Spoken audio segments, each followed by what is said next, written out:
Welcome everybody to World of Tanks replays. My name is Maxwell and today's first replay is from the user IslandMan244. That is IslandMan244. He's driving the Tiger 2 on an encounter battle on Redshire. So Tiger 2, but it's a Tier 8 heavy tank for the Germans. Very nice heavy tank as well. Can be a little bit difficult to get used to begin with.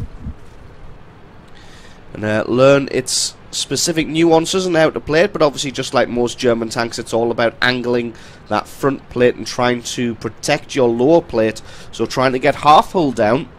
This thing obviously doesn't need to get entirely full down, although it does have a pretty strong turret. The commander's hatch at the top there is still a little bit of a weak spot, although it did receive an armor buff a couple of patches back. But as long as you can get this thing half hull down so that you're hiding that lower plate there, this thing can be pretty damn difficult to shift. And in the side scraping position, obviously German tanks are fantastic at side scraping, and this is no exception. So Islandman going to be heading to the right hand flank with the rest of his platoon mates, although this is an encounter battle. The objective is on the far left hand side. If you can hold this right hand flank here, you'll be in good shape. Takes a couple of hits there, no actual damage, just a tracking critical and a few bounces. Decides not to stay at the top of the hill there. Doesn't quite have the gun depression to hit that IS. Does see a tree fall on the other side of the rocks there. Just going to lie in wait for this IS. Wait for him to poke his head around the corner and then maybe try and shoot him. Does get a fantastic shot on the commander's hatch there. Wasn't quite expecting that one to land given the amount of the IS that could be seen. IS makes the mistake of just charging forward here rather than dropping back, as he would have been protected there. Gonna try and maybe duel with this Jagdpanther 2. Takes a weird shot at the front plate of the Tiger 2 there. It was at way too steep an angle, but he fired anyway. Now he's just going to sit behind this rock and allow the enemy to poke out and maybe go for them. Has a quick shot at the IS there. Unfortunately just fluffed that one a little bit. Bounced on the front armor of that IS. Now going to try and pick out the Hellcat. Jagdpanther 2 makes a run for it, so sticks a shot through his side armor. This Hellcat's not really wanting to poke around, although he does have a pretty nice gun. He doesn't have any armor for protection, so he's not going to be able to duel particularly well, especially when he just gets blown to pieces like that.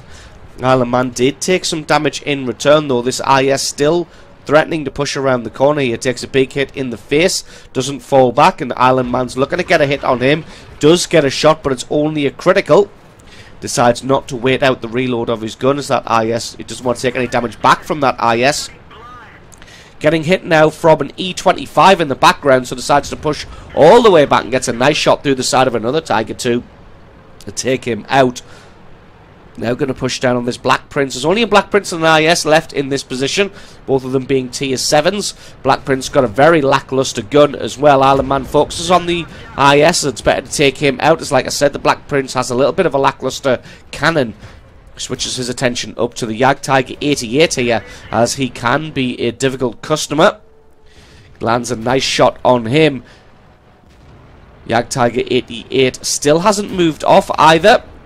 Islandman takes a shot from the side there, possibly from said Jagdtiger. But they've now convincingly won this flank. Enemy team going for a base capture. The Allies are losing this one at 5 kills to 8. Doesn't quite land his second shot on the Jagdtiger 88. That one just going into the dirt. See a KV-85 and an AMX-5100 pushing up to try and stall the Allies here. Gets a lovely shot on the KV-85 to eliminate him. And these guys here just trying to run interference while the two people in the cap circle go and finish that cap. Beautiful shot there to go through the lower plate of the Jagdtiger 88. Very lucky that he didn't have to fully aim that one. Anybody else probably would have missed that shot. And a nice shot through the side of the AMX-5100. And the Islandman has somehow racked up 7 kills in this time. Hardly even noticed where they came from. Taking fire from that E25 still, or maybe that MT25, whatever it was low caliber and had no chance of penetrating. Allies tied this one up nicely at 8 kills to 8, but they don't have many people in and around that cap circle. They've got the A44 and that T43. And now the rest of the allies going to push up this right hand side, and a few of them going to go through the centre here. We're just going to speed this one up a little bit until we get back into the action, as Tiger II not known for its speed and agility, being a rather large and lumbering heavy tank. Not the slowest of the bunch, but definitely not the quickest. MT-25 does have probably a lot of cap points here. He's going to try and land a shot on him as the Comet was taken out. Gets a nice shot there on the Rheinmetall. Now just going to have a scan around and try and find another target. Finds that E-25. He owes him some damage back in return, as that E-25 has been peppering him with shots for quite a large majority of this game. And it looks like all of the tank destroyers have now been forced to fall back from the hill, except the Rheinmetall, who stays out in the open for some reason, and he gets blasted apart by Island Man and that T-29. Chiri's flanked around the side of the T-29, and the E-25 took him on from the front, but Island Man gets another great shot on the E-25, and neither of those two guys looking particularly healthy. Chiri's not going to have an easy time penetrating a Tiger II, but it looks like they have the cap paused, so they've got a little bit of time now. Island Man going to transition to the centre, regroup with his allies. Allied team winning this one currently at 11 kills to 10. Gets a fantastic shot there to take out the E-25 for kill number 8. Now going to press in towards the cap circle, winning this one at 12 kills to 10. Looks like this one might be a little bit of a foregone conclusion now, as the enemy team only has that KV-3, a Chiri, and that MT-25. Now only the Chiri and the MT-25. The MT is still stubbornly in the cap circle. Looks like he's finally abandoned that one with all of his cap points. That leaves the Chiri and the MT-25. Misses his shot on the move on the Chiri, but going to head up the hill regardless. Going to try and take him out.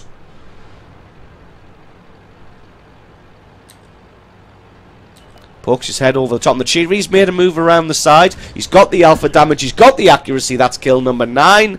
4,000 points of damage, and that just leaves this MT-25, who is making a run for it. If Island Man can land a shot on him, that is going to be a well-deserved Pools medal. Oh, just about misses that one. Looks like everybody's raining shots down on the MT-25. Island Man's trying not to let him get away. He's got about a minute to chase him down, as that's what's left on the cap clock. Looks like a couple of people have abandoned now. Crashes into a house. That's not going to help his chances. Looks like there is still a minute on the cap clock. It looks like somebody ditched out of the cap circle in order to give him more of a chance to hit this MT-25. He is making a dash for it. He doesn't want to die. Lands his shot. Kill number 10. 4,000 points of damage and a well-deserved Pools medal for Island Man 244. So absolutely awesome replay from you. Thank you very much for sending that one in. Don't forget to stick around, guys, because as always, there is another game coming right up.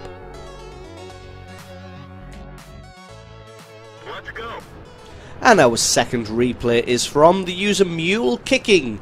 That is Mule Kicking. And he's driving the IS-3 on an encounter battle on El Hallouf. Platooned up with a couple of platoon mates there, also both in IS-3s. So this is going to be an IS-3 butt kicking fest. Obviously the IS-3 being a fantastic tier 8 heavy tank for the Russians. This thing is able to perform very well even out of its own tier in tier 9 and tier 10 matches. It does have some troll armor.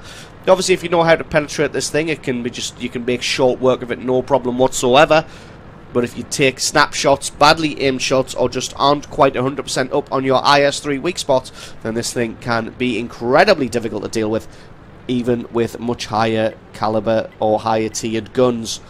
So, Mule going to be heading towards the northern flank here, the A line.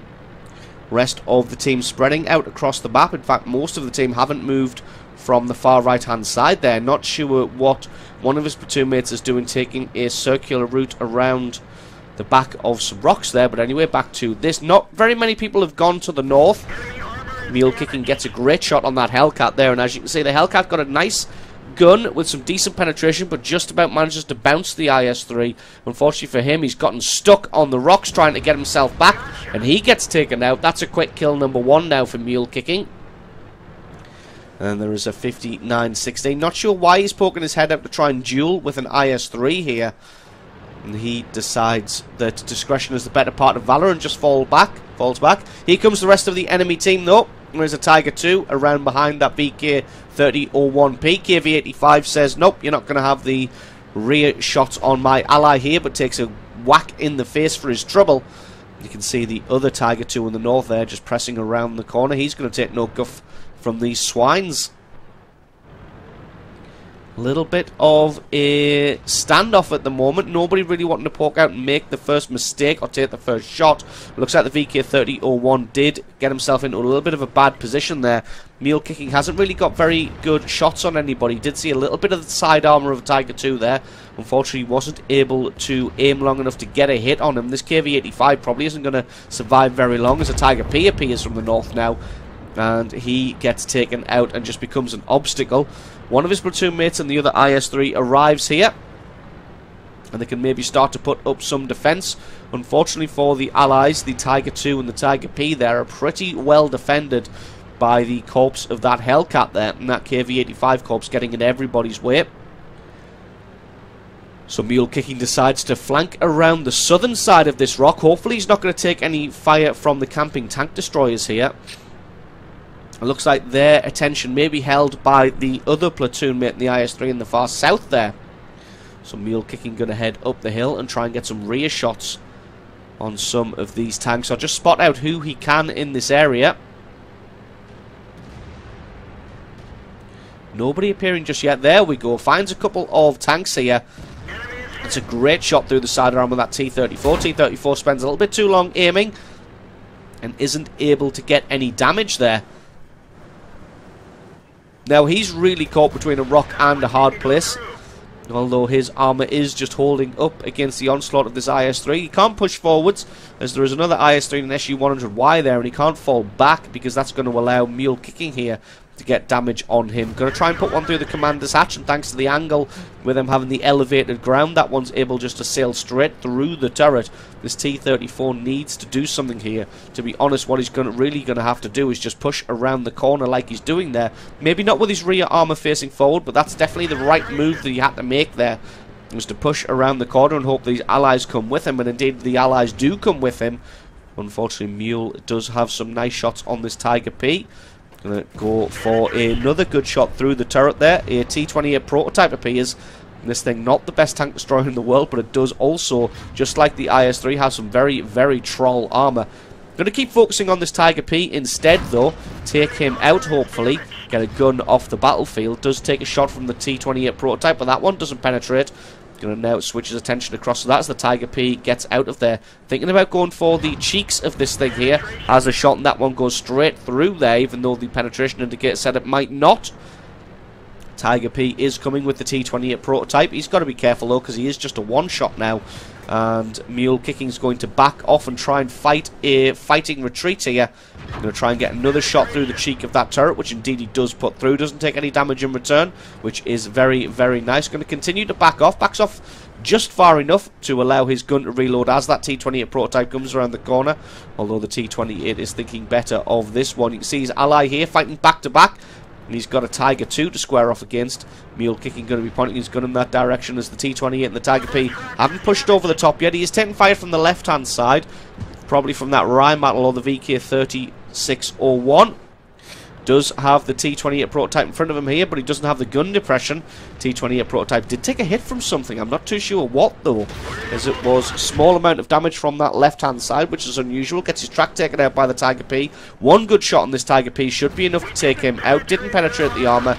Went for the front armour this time rather than the turret, which he had been consistently penetrating before. So, first mistake of this match now. Not to fire again at the Tiger P's turret or weak spot commander's hatch there. He takes him out. Tiger P gets taken out. T-28 prototype falls as well. That looks like it was taken out by the T-34-85. All the way from base. So, very, very long range shot there. Mule Kicking going to try and come around behind the T-34 while his ally, his platoon mate in the IS-3 holds their attention. He's going to get one shot for free. Leaves him with 75 hit points now. He's going to move up and try and out-traverse the T-34, which has painfully slow turret traverse. He now gets taken out by the T-29. Going to try and get a shot on the rear of the T-34-85, but Trollish Russian armor says no. His platoon mate has fallen. The T-34-85 has been tracked. He's got a couple of seconds left on reload. This should be kill number 3. Kill number 3 it is. Tiger 2's also fallen now to the M41 Bulldog. This game was all even a split second ago when I was about to say that sentence at 10-10. But now it is 10-11. 59-16 now going for a base capture. There's 2 of them in there. So Mule Kicking going to try and get a shot on the 59-16. Just going to allow his gun time to aim as the 59-16's got nowhere to go. He takes him out. That's kill number 4. And now this has vastly swung into the favour of the enemy team here, winning 11 kills to 13. So in about 20 seconds, that one went from all even to losing 11 kills to 13. Fantastic shot there to set the VK-3601 on fire, and he may not need another shot because it looks like the 3601 has no idea what a fire extinguisher is. He gets taken out. That's kill number 5. Evened up a little bit more nicely there at 13 kills to 13. The A-44 taking out the 3001. That leaves a Rheinmetall and a T-71 to fight against the A-44 and the IS-3. This one's going to be a little bit difficult as that Rheinmetall's got a huge cannon, and that T-71's going to be able to do a fantastic job of spotting, and not just spotting as well, he also has that auto loader, and if he's loaded premium ammunition in there, he's going to make short work of this IS-3. And I think Mule Kicking knows this, and he's trying to play it very carefully. He's got the A-44 behind him, and he hopefully should spot anybody coming in, although it looks like he hasn't, as he takes a hit from the T-71. Luckily, that only takes the track out. That one also only takes the track out. He must be at a little bit of a bad angle there, only getting the tracks rather than the track and the hull. It was a little bit unusual that the A-44 didn't spot him, but then light tanks tend to have very, very good camo values. A-44 having a scout around, trying to find where the T-71 is. Not quite able to pick him out. Mule Kicking just going to get into a position. And to be honest, that T-71 has probably moved up around the corner now in order to get more shots onto Mule Kicking. And the A-44 has gone the long way around and still not been able to find him. Looks like everybody has appeared from the rear now. That T-71 has been taken out by the A-44, and that leaves the Rheinmetall now. But the A-44 is going to have shots on him all day, hopefully. He is down in the trench. That A-44 does have the high ground, though. Rheinmetall spins his gun around. He knows that the A-44 is a one-shot, and a one-shot he is as he takes him out. Mule Kicking decides to load the HE ammunition here. Going to try and put some shots through the gun shield of the Rheinmetall. The damage increase on the HE will be pretty nice. Gets one good shot there. Rheinmetall fluffs his shot. He's going to have a decent length reload, although the Rheinmetall probably only needs to land one shot with a decent roll to be able to take out Mule Kicking. I think Mule Kicking is going to need to get 2 shots back in return. Not sure if he can fire through these boxes, because I know HE ammunition doesn't go through scenery. Not sure if those boxes count, though, as they already have been driven over once before. And this one has turned into a standoff. Rheinmetall is in the cap circle. Oh, he takes a hit, but that one doesn't go through for the Rheinmetall. And I think, to be honest now, Mule Kicking has the reload on the Rheinmetall. He knows it. The Rheinmetall knows it. He's backing off. He just needs one good hit. Oh, he takes a hit in return, but it only leaves him with 90 hit points left, and Mule Kicking takes out the Rheinmetall for the GG and the victory. So absolutely awesome replay there from Mule Kicking in his IS-3, fighting a very nice protracted battle on that far left-hand flank there, prevailing when the enemy definitely had the momentum and definitely had the tank advantage, but the Allies came up with the victory. So awesome replay from you. Thank you very much for sending that one in. And don't forget, guys, if you've got yourself a great replay, please send that into replay@screenreality.com. Link for that is in the description. Just attach the replay file itself or the link to the What Replay website to the email, and I can check that one out for you. And don't forget, if you enjoyed this video, you found it useful, informative, you learned something, or you just enjoyed it, think about hitting that subscribe button, because there's a lot more World of Tanks content on this channel. I've been Maxwell, this has been World of Tanks Replays, and I'll catch you guys next time.